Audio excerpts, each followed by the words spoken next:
Bharatiya Janata party पूरा लोकतंत्र में विश्वास रखने वाली पार्टी है। हमारे लोकप्रिय प्रधानमंत्री इन सभी किसी बातों में विश्वास नहीं रखते हुए, देश को प्रथम मानते हुए उसको आगे बढ़ाने की चेष्टा कर रहे हैं। कि आदमी की इच्छा शक्ति मजबूत हो तो वो कुछ भी करने में सक्षम है। देखिए, मैं क्या कर सकता हूँ, क्या नहीं कर सकता, ये तो भविष्य बताएगा। मैं तो अपने आप को बहुत सौभाग्यशाली मानता हूँ कि चूरू की जनता मेरे लिए ऐसा सोचती है, तो मेरे से बड़ा सौभाग्यशाली और व्यक्ति कौन हो। राजेंद्र सिंह जी का कद आज राजस्थान में बहुत ऊंचा हो गया, और ये ऊंचा उनकी कार्यशैली, उनके आम आदमी के प्रति लगाव ये दर्शाता है कि आज राजस्थान में वो बहुत ही कदावर नेता बन गए। अब पार्टी क्या निर्णय लेती है, उनको कहाँ से चुनाव लड़ाना चाहेगी, क्या करेगी, ये तो देखिए अपने समझ के बाहर की बात है। अपने इस पर कोई कमेंट कर नहीं सकते। लेकिन जहाँ से भी पार्टी लड़ाएगी वो चुनाव लड़ेगी। ज़्यादा नहीं तो 60-70-80 लाख लीटर टैंक का एक टैंक बनाया जाए, उसमें पानी की मोटरें व्यवस्थित लगाई जाए। एक बारिश आने पे उस टैंक में पूरे चूरू शहर का पानी चला जाए। ये पानी की ये व्यवस्था है, ये दूर हो। ये एक नासूर है शहर के लिए, इसको दूर करना बहुत जरूरी है।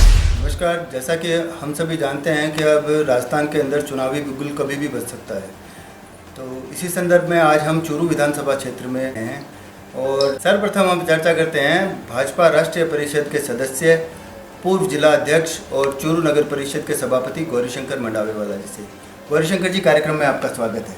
धन्यवाद। तो प्रदेश के अंदर चुनाव होने वाले हैं और जो कर्नाटक चुनाव के बाद में बीजेपी के लिए राजस्थान का चुनाव जीतना एक चुनौती के रूप में है। आप किस प्रकार देखते हैं राजस्थान में चुनाव? देखिए, भारतीय जनता पार्टी पूरा लोकतंत्र में विश्वास रखने वाली पार्टी है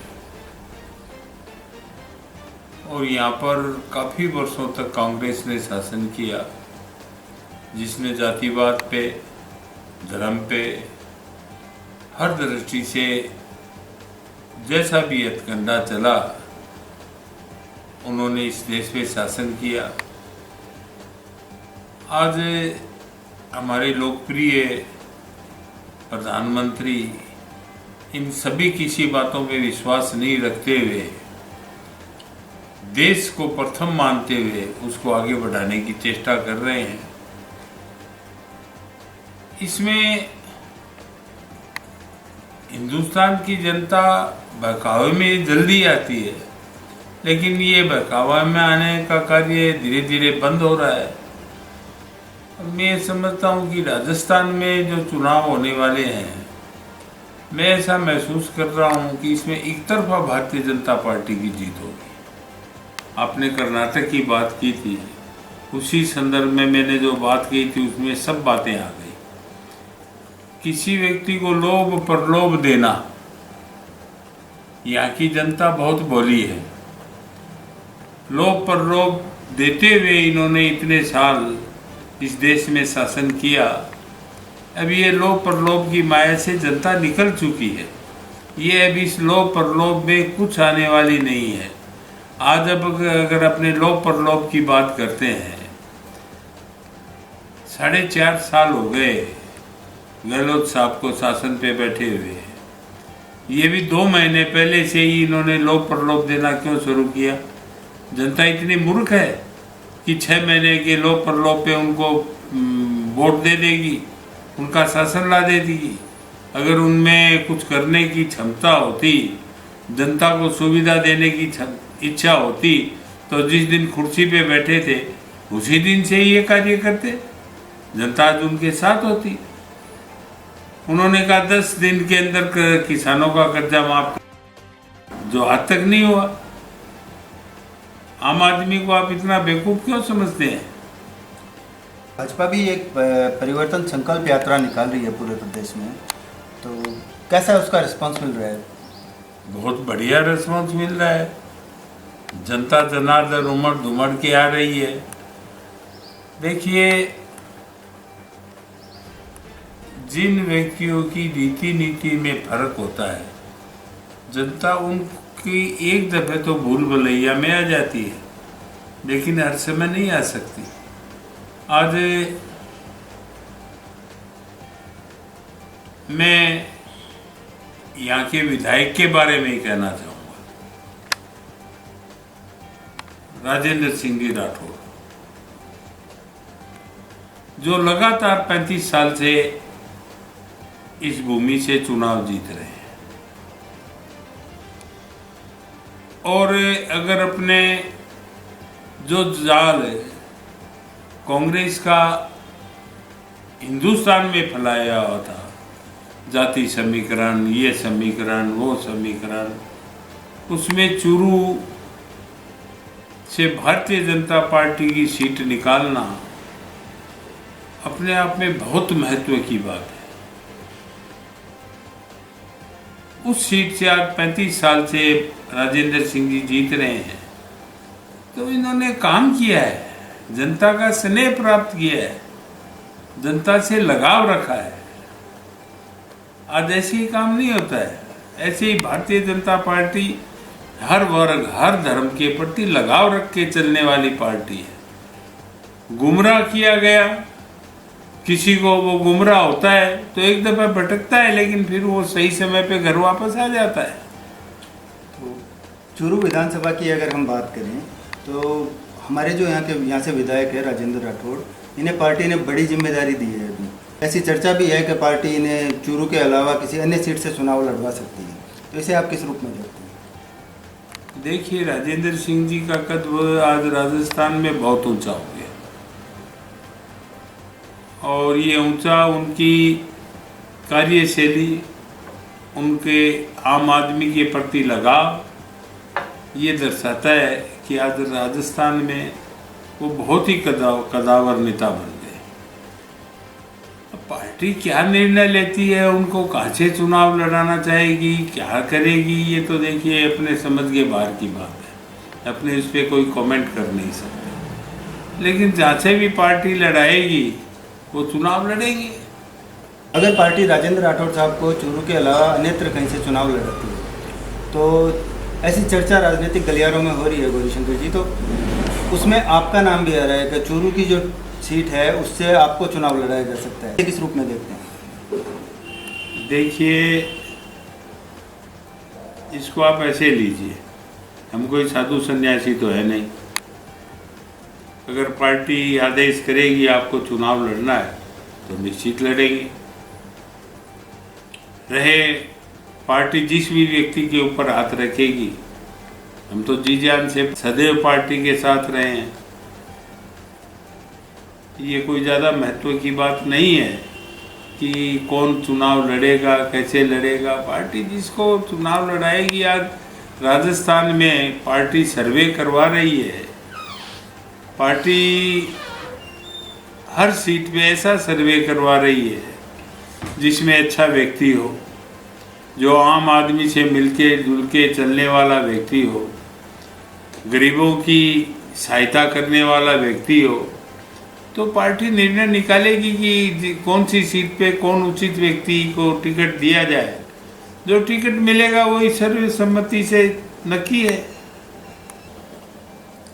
चूरू के विकास की अगर हम बात करें तो आप चूरू के विकास को किस रूप में देखते हैं?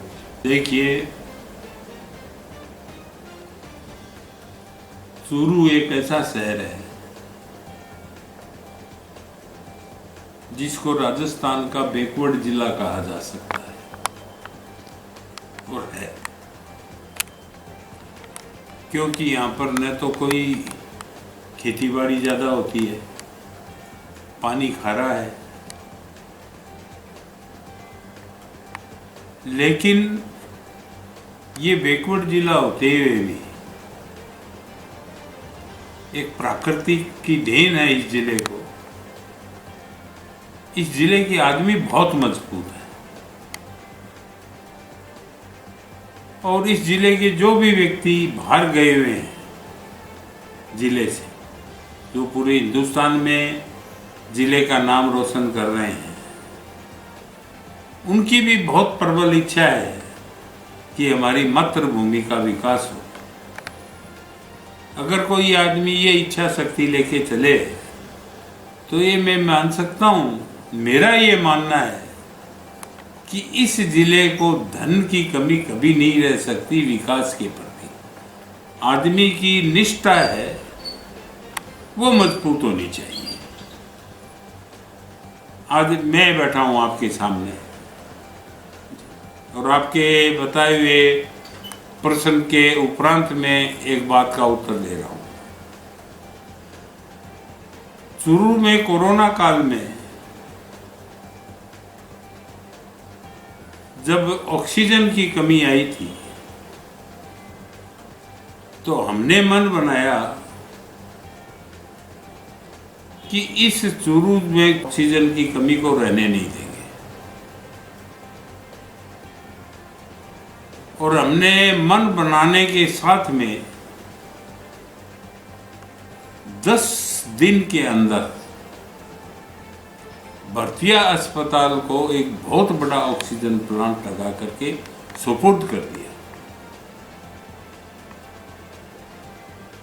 ये बात मैं मेरे बड़ाई के लिए नहीं कह रहा हूं। जो शब्द मैंने कहे हैं, इच्छा शक्ति, हमारे में जागृत इच्छा शक्ति हुई। हमने उस प्लांट को चाइना से बाय एयरलिफ्ट किया। उस प्लांट को एयरलिफ्ट करने में हमारे 25 लाख रुपए लगे, लेकिन हमने 10 दिन में यहाँ पर प्लांट को लगा दिया। मेरा कहने का मतलब ये है कि आदमी की इच्छा शक्ति मजबूत हो तो वो कुछ भी करने में सक्षम है। आज हमने इसका एक उदाहरण और देता हूं। हमने कोरोना काल में, मेरा एक ट्रस्ट है मेरे और मेरी घरवाली के नाम से, गौरी शंकर निर्मला देवी फाउंडेशन। हमने निर्णय लिया, जब कोविड में खूब व्यक्तियों की मौत हुई तो दिल पसीज गया। तो हमने ये निर्णय लिया कि जो व्यक्ति अकाल मृत्यु के में चले गए, उन परिवार में जो छोटी बच्ची हैं उनको अपने गोद लेंगे। हमने चूरू तहसील का सर्वे कराया, उसमें हमको 50 बच्ची हैं। उसमें सभी जाति की थी, हिंदू भी थी, मुस्लिम भी थी, सभी जाति की थी। हमने उनको गोद ले रखा है और हमको गर्व है कि 3 साल से 1 तारीख को उनके खाते में, अकाउंट में रुपए चले जाते हैं। 3 साल से लगातार। इच्छा शक्ति होनी चाहिए। और जो व्यक्ति जो बात मुंह से निकालता है, झूठा ही बड़ा आदमी बनने के लिए निकाल देता, उससे कोई बात नहीं बनती। उसको पूरा करो आप। गौरीशंकर जी, आप चूरू के सभापति भी रहे नगर परिषद का, आपने देखा है चूरू के अंदर एक पानी निकासी की समस्या सबसे ज़्यादा, तो लोगों में कुछ ऐसा माहौल भी बनता है काफ़ी बार कि पानी निकासी की समस्या का स्थायी समाधान आज तक नहीं हो सका। इसे आप किस रूप में देखते हैं? ये बात आपकी मैं बहुत उचित मानता हूँ और ये एक विकट समस्या है। आज ये चूरू एक अंडाकार स्थिति में बसा हुआ शहर है। आज ये मानिए, जब आप चूरू की बात कर रहे हैं, मैं चूरू का सभापति रहा हूँ, मेरे को चूरू की एक एक गली का ज्ञान है। आज उगने मोहल्ले का पानी भी जिस स्थान पे आप मेरा इंटरव्यू ले रहे हैं, इस स्थान पे आता है। और जिसको हम पहले पुराने टाइम में ढाकीड़ा जोड़ा बोलते थे, अब उसको जोरी सागर बोलने लग गए। ये पानी सब यहाँ पर आके इकट्ठा होता है। राजेंद्र सिंह जी ने एक बहुत बड़ा प्रयत्न किया था, एक जूथ चौपाटी के रूप में जोरी सागर का निर्माण करवाया था। उन्होंने अपने हिसाब से बहुत ही शानदार निर्माण कराया। वहाँ पर एक भैरू जी का मंदिर होता है, जो कि मेरे ध्यान से भैरू जी के मंदिर में पूरे हिंदुस्तान में वो इतना प्राचीन मंदिर है कि उसका नंबर आता है। जो आज के 5-6 साल पहले पानी में ही डूबा रहता था, आज वहाँ से सड़क निकल गई, भैरू जी का मंदिर सुरक्षित है।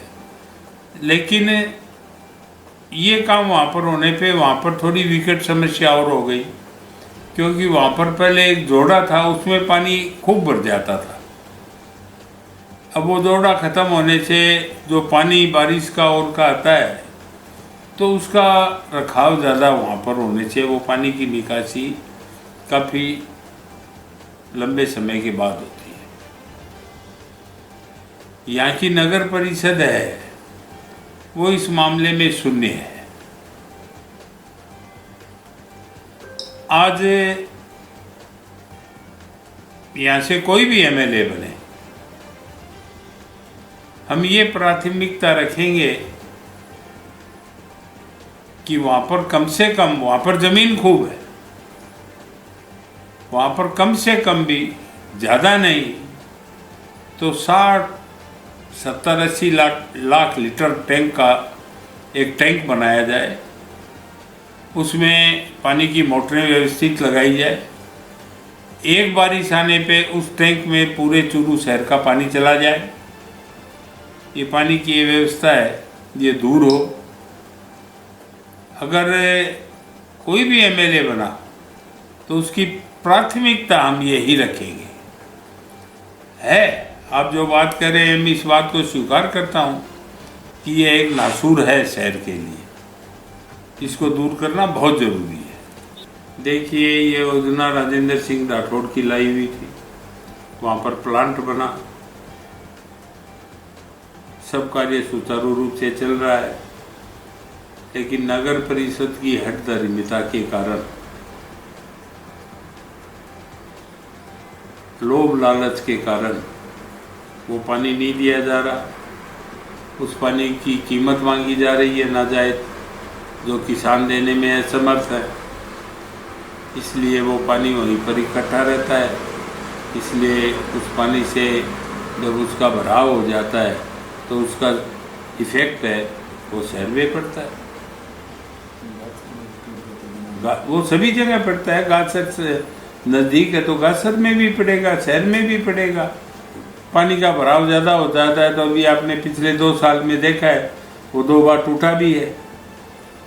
2 बार टूटने का कारण पानी की भराव की क्षमता से ज़्यादा पानी इकट्ठा हो गया। अगर आपको मौका मिलता है भाजपा की तरफ से, तो आपका यानी कि चूरू के विकास में एक बड़ा योगदान हो सकता है, तो आप इसे किस प्रकार देखते हैं और आपके एजेंडा क्या रहेगा? अगर देखिए, मैं क्या कर सकता हूँ, क्या नहीं कर सकता, ये तो भविष्य बताएगा अगर मौका मिला। मैं तो अपने आप को बहुत सौभाग्यशाली मानता हूँ कि चूरू की जनता मेरे लिए ऐसा सोचती है, तो मेरे से बड़ा सौभाग्यशाली और व्यक्ति कौन होगा। मेरे साथ भाजपा राष्ट्रीय परिषद के पूर्व सदस्य, पूर्व जिलाध्यक्ष और पूर्व सभापति गौरीशंकर मंडावी वाला। कैमरामैन आकाश के साथ मैं अमित तिवारी।